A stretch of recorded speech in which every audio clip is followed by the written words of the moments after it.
৮ মাস কারাভোগের পর কারাগার থেকে মুক্তি পেলেন থাইল্যান্ডের সাবেক প্রধানমন্ত্রী থাকসিন সিনাওয়াত্রা। তার মুক্তির মধ্য দিয়ে সিনাওয়াত্রা পরিবার আবারও থাইল্যান্ডের সক্রিয় রাজনীতিতে ফিরতে যাচ্ছে। ৭৬ বছর বয়সী এই ধনকুবের দুর্নীতির মামলা ১ বছরের কারাদণ্ড পেয়েছিলেন। এর ৮ মাস পার হওয়ার পর বিশেষ শর্তে আজ ভোরে মুক্তি পেলেন তিনি। বাকি ৪ মাস কারাগারের বাইরে থাকলেও সারাক্ষণ তাকে একটি ইলেকট্রনিক্স নজরদারি যন্ত্র পরে থাকতে হবে। এদিন ব্যাংককের ক্লম প্রেম কারাগারের বাইরে শত শত সমর্থক তাকে স্বাগত জানান।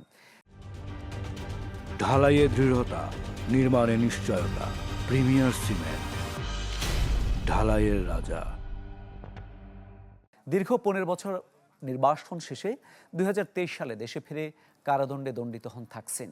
তবে বয়স, শারীরিক অবস্থা এবং ভালো আচরণের কারণে তাকে আগাম মুক্তি দেওয়া হয়েছে বলে জানায় থাই কর্তৃপক্ষ।